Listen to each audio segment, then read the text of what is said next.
going, everybody? Y'all doing good tonight? Follow-up question. Do you ever feel like you're dying, but not fast enough? Apparently I've been bumming my friends out. My buddy told me I need to start taking an antidepressant, that's hard to hear, you know? And I had to explain to my friend, I don't want to take drugs. I want to do drugs. It's completely different.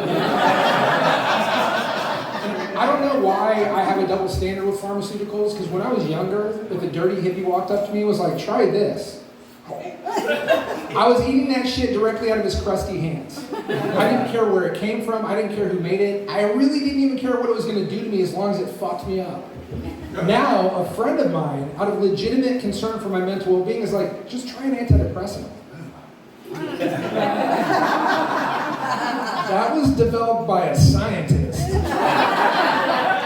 and produced in a multi-million-dollar heavily regulated facility. Are you sure you can trust that shit? So I'm not going to bow to peer pressure. I'm not going to start doing antidepressants, but I do realize I need to change my outlook.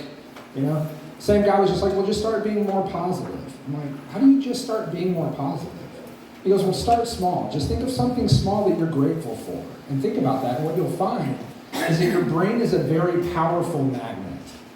So if you put positivity into the universe, you will attract positivity.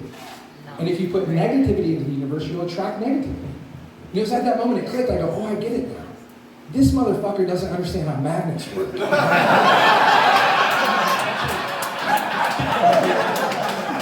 Like, who's his science teacher named St. Clown Possibly? Like, what is going on here? So apparently, I'm glad somebody got that reference. Somebody else is listening to trash music too, that's good. No, so apparently the key to happiness is just having a general lack of understanding of basic science. That's what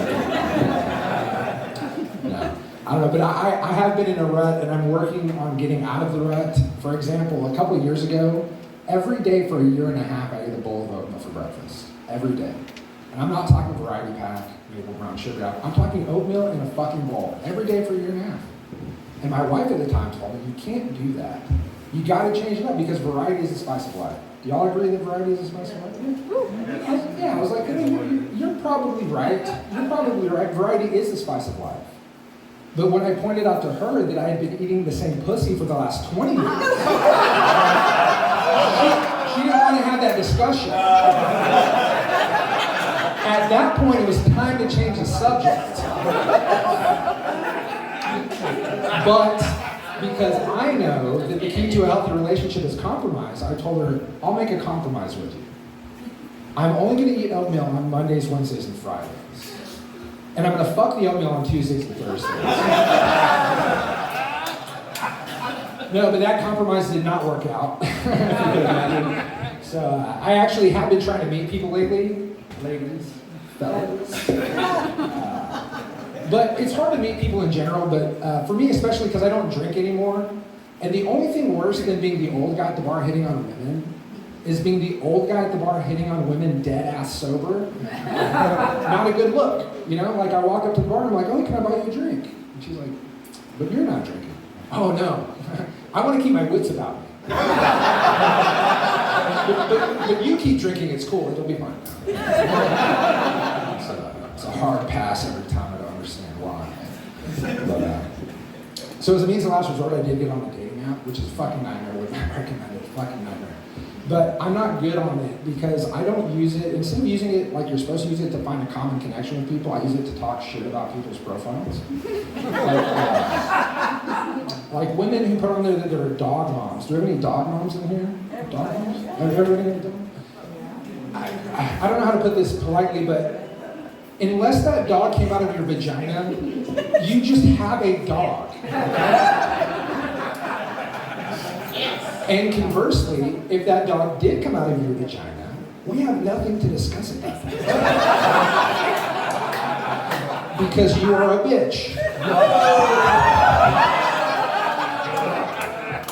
No, dog moms. Dog moms are the moms who want their children to never fully develop mentally. Then they want to trade in every 10 years. That's the dog mom. Or I'm about to get murdered for talking shit about dog moms. So change the subject. Or I saw on the app, I saw this lady who had a profile, single mom of 6 kids, which nothing wrong with single mothers. I love single mothers. You know, like I'm dating in San Antonio. That is what is available. A lot of y'all have never been to San Antonio.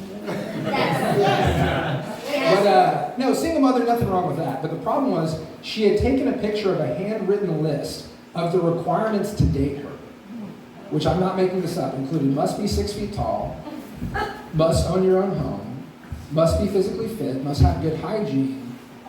I'm like, Jesus Christ, lady, you are writing the ransom note before you have the hostage.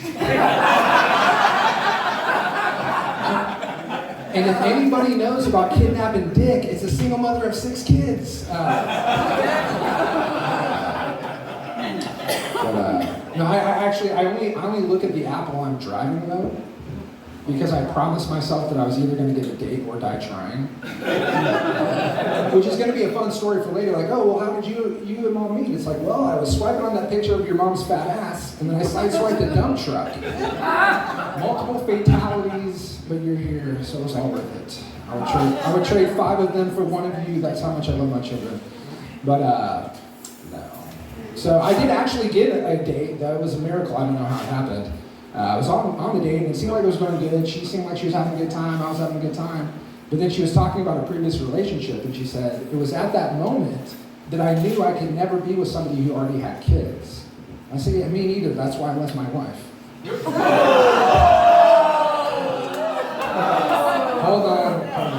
Hold on. In all fairness, I was asked to leave. I will admit that I was 95% responsible for the breakup of the relationship, if you guys could imagine. But since she's not here and I have a microphone, I'm going to talk about the 5%. She was always really jealous of me for some reason. Like, I didn't understand why she was always so jealous. One day I came to breakfast and she's drinking her coffee and she's giving me this like little fucked up look.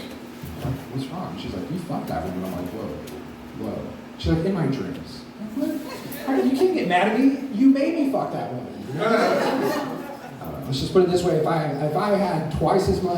was twice as lucky in real life as I was in my wife's dreams, I would fuck at least 2 women in the past 20 years. But no, I struck my slave pussy. I don't so much murder pussy as I euthanize it. It's always consensual, but for some reason it's illegal in most states. And it's just like being peacefully put to sleep. It's anyway. No, I don't know. But the problem was that her dad left when she was a little kid. So she had abandonment issues. So she leaned on me very heavily to fill that void in her life with the male presence. And it wasn't really fair to me because it put a lot of stress on me. And it also wasn't fair because my dad left when I was a little kid too. But unlike women and gays, I can't fuck away my daddy issues. All right, I'm going to change the subject. School just started back up, and my favorite part of school is when they do Drug Awareness Week. Every day for Drug Awareness Week, they do something fun for the kids. Like one day it's wear your pajamas to school, the next day it's crazy hat day. And my son, he was like, what does wearing your pajamas to school have to do with not doing drugs? I was like, well, they're just trying to show you there are fun things to do instead of drugs.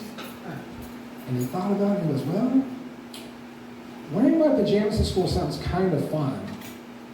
But isn't heroin awesome? And couldn't I just do heroin in my pajamas instead? Shit, this kid's got a point. School cannot compete with drugs. But I try not to lie to my kids, but I do want to redirect them. I don't want them to end up like me. So I said, son, it is true. Heroin is amazing. Some people say it's so amazing that it's worth dying for. But have you ever tried crazy socks? I mean, look at that kid. He's got 1 blue sock and 1 red sock. Who needs LSD?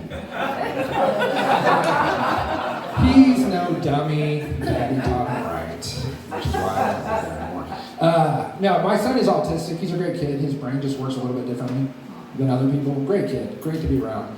You know, and it doesn't bother me when people are insensitive about it, like they say we're retarded. That doesn't bother me. Like, if they called him that, I would murder them. But like if they're just like, oh, a joke about your dick was retarded, I get it. But what bothers me is when people try to relate by saying, you know, I think I'm a little bit autistic. What does that mean, a little bit autistic? Like, you know, like how I can't make eye contact with women when I'm talking to them. I'm like, bro, you're just staring at her tits. I mean, don't get me wrong, I'm staring at her tits too, but I'm not trying to blame it on a medical diagnosis. You're not autistic, you're just a fucking asshole. Anyway, on that note, guys, I've had a good time. Thanks a lot for your time. Thank you.